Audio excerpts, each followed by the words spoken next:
अनु कुमारी जी नई दिल्ली से हैं। ये एक स्टूडेंट हैं, पढ़ाई कर रही हैं अभी, और अपने साथ कंपेनियन के रूप में आप कौन लाई हैं? शायद अपनी सर मेरी मम्मी माता जी को लाई हैं। आपको प्रणाम करता हूँ। नमस्ते। और एक बार तालियां बज जाएं इनके लिए। स्वागत है। और सबसे पहले तो मैं भी आपको हैप्पी न्यू ईयर बोलना चाहूंगी। जी जी सर आपका जो 2025 वर्ष है एकदम हंसता मुस्कुराता हुआ रहे और आप और ज्यादा फिट हो जाए। आप हिट तो है ही, फिट भी और लिट भी है। बहुत बहुत धन्यवाद आपका। मेरा ये वर्ष भी सबसे अच्छा ही जाएगा क्योंकि सबसे पहले दिन मैं आपके साथ बैठी हुई हूँ। अरे नए ये वर्ष तो बहुत अच्छी बात हमने सुनी। नहीं तो हमारे लिए भी, हमारे सामने कोई मुस्कुराता हुआ कंटेस्टेंट आ जाए तो हमें भी बड़ी खुशी होती है। हमारी शुभकामनाएं आपके साथ Anu ji. Thank you sir. और नए साल की और नए वर्ष की अनेक अनेक शुभकामनाएं। बहुत सारे सपने लेकर के आते हैं जितने भी कंटेस्टेंट्स यहाँ हैं। एक न एक दिन अवसर मिलेगा हमको इस हॉट सीट पर बैठने का। ऐसे ही हम जानना चाहेंगे आपके क्या सपने थे? सर सपने तो बहुत सारे हैं लेकिन जो मेरा मेन सपना है कि मैं अन्नू कुमारी से सीए अन्नू कुमारी बनना चाहती हूँ। सीए, चार्टर्ड अकाउंटेंट बनना चाहती हैं आप? यस अरे सर। वाह। और मैं चाहती हूँ कि मैं सीए बन के अपने घर वालों को फाइनेंशियली सपोर्ट करूँ। और मेरे कंधों पे बहुत सारी रिस्पॉन्सिबिलिटीज़ है, मेरी फैमिली की, मेरी मम्मी की, मेरे भाई की, सबकी। तो मैं चाहती हूँ मैं अपना फ़र्ज़ निभाऊँ, जिन्होंने मुझे इतना मेहनत करके आगे पढ़ाया है और मुझे पढ़ा रहे ताकि मेरी पढ़ाई ना रुके, इतनी मेहनत करे मेरे लिए। तो मैं चाहती हूँ कि मैं भी उनकी रिस्पॉन्सिबिलिटी निभाऊँ और उनको सपोर्ट करूँ जी जी। और उनकी ज़रूरतों को भी मैं पूरा करूँ। तो ये सीए की पढ़ाई आप कहाँ कर रही हैं? सर लक्ष्मी नगर जाती हूँ मैं सीए इंटर की। एक संस्था है जहाँ आप पढ़ रहे हैं? यस सर, इंस्टीट्यूट में। तो कितने और वर्ष लगेंगे? सर अभी 3 साल, लगभग 3 से 4 साल और लगेंगे आपको। ओके। और सर साथ ही साथ मैं बीकॉम कर रही हूँ। बीकॉम भी कर रही हैं, सीए भी कर रही हैं? Yes sir. और क्या क्या कर रही हैं आप? और सर मैं अपने खर्चों को निकालने के लिए बच्चों को पढ़ाती हूँ। ओहो, अच्छा। तो सर ज़्यादा मैं फाइनेंशियली अपने फैमिली वाले पे बोझ ना बनूं पढ़ाई के लिए, तो मैं उसके लिए एक वॉलंटियर वर्क भी करती हूँ जीएमआर वारलक्ष्मी फाउंडेशन में। काम भी करती हैं, नौकरी भी कर रही हैं, शिक्षा भी प्राप्त कर रही हैं। और इनकी बात सुनकर के हमें ये अच्छा लगा कि परिवार की सुविधाएं के लिए ये जो शिक्षा प्राप्त कर रही है उसके लिए जो भी खर्चा आता है ये स्वयं काम करके उसे कमाई से अपने आप को शिक्षित करना चाह रही हैं। बहुत कम ऐसे लोग होते हैं जो इस तरह से सोचते हैं। अनु जी बहुत बहुत बधाई आपको और बहुत बहुत स्वागत आपका हमारे कार्यक्रम। ये बार बार हमारे मन में व्यक्तिगत बातें आ रही हैं, आप बुरा मत मानिए। Yes sir. आपने कहा कि अभी आपने अपना वीडियो देखा था कि आपकी माताजी जो है वो घर घर जा करके जो डोमेस्टिक काम होता है वो करती हैं। पिताजी क्या कर रहे हैं?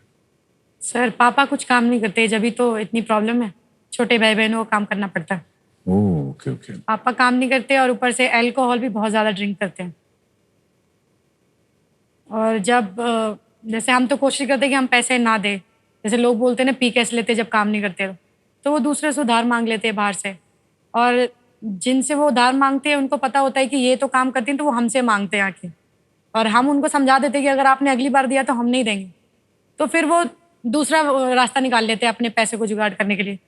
तो जैसे हम स्कूल जाते थे पहले, तो एमसीडी स्कूल से नोटबुक्स मिलती थी, तो नई नोटबुक्स को जिस पे हमने नाम भी नहीं लिखा वो नोटबुक्स बेच देते थे हमारी और पैसा ले लेते थे उससे। अगर हमने कुछ दाल या चीनी वगैरह खरीदा हुआ है तो उसमें से 1 आध किलो निकाल के दुकान में बेच दिया कम रेट पे। दुकान वाले को भी फायदा हो जाता था और उनका भी काम निकल जाता था। तो वो ऐसा करते थे।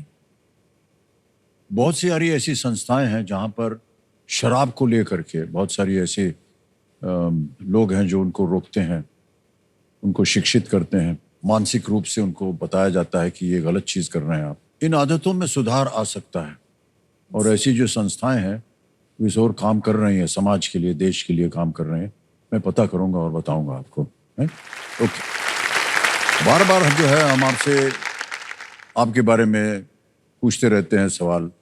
मैं ऐसा समझता हूं कि आप एक प्रेरणा स्रोत बन जाती हैं जब ऐसे जगह पर आती हैं आप और आम जनता के सामने आप अपने बात बोलती हैं। सर स्ट्रगल तो बहुत है लाइफ में, बट कभी कभी जब बहुत टेंशन हो जाता है तो फिर मैं लिखती हूँ, थोड़ा बहुत क्रिएटिव राइटिंग करती हूँ। मैं पोएम और रैप्स वगैरह भी लिख लेती हूँ।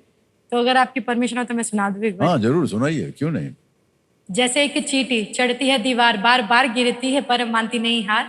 चाहे हो अकेली या इन कतार, मेहनत करने की बारी है तेरी इस बार, तू कोशिश तो कर, बस हिम्मत मत हार। अपने फेलियर से तू हो मत हताश, दुनिया के ताने थोड़ा कर ले बर्दाश्त। सक्सेस नहीं सिर्फ एग्जाम में होना ही पास, तू गिर उठ चल और भाग।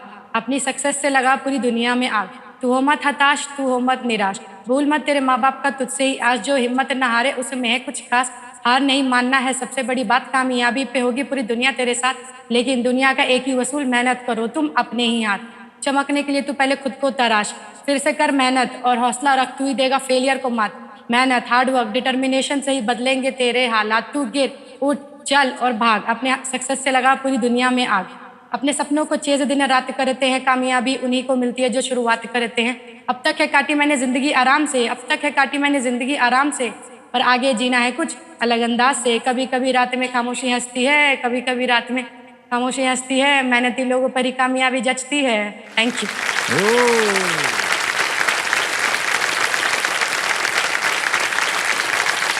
ये जो आपने लिखा है ना रैप, यस सर। तो लिखते जाइए आप और चंद सालों के बाद उसको छपवाइए। मतलब कहाँ छपवाना चाहिए सर, कुछ हम पता नहीं बताएंगे है। आपको कहाँ छपवाना हाँ। है। आप लिख करके लिखिए 3-4 साल तक। हम अपना पता छोड़ जाएंगे यहाँ पर। आप सर हमको पता नहीं, मोबाइल नंबर छोड़ जाना। हाँ, नहीं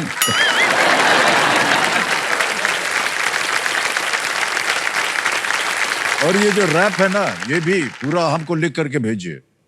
हाँ सर, हम मोबाइल देखेगा। नंबर फिर दे के जाओगे ना? नहीं नहीं, उसको मैं बात करूंगा किसी लोगों सर से फिर जलसा के कि आगे भैया जाऊंगी। इसका रैप बन सकता है क्या। Yes, sir. और अगर वो बन गया और उसको मान लीजिए कि किसी प्रख्यात गायक ने गा दिया, Yes. जिंदगी भर आपकी ये कमाई रहेगी। थैंक यू सर, अगर ऐसा हो जाए बहुत बहुत आभार।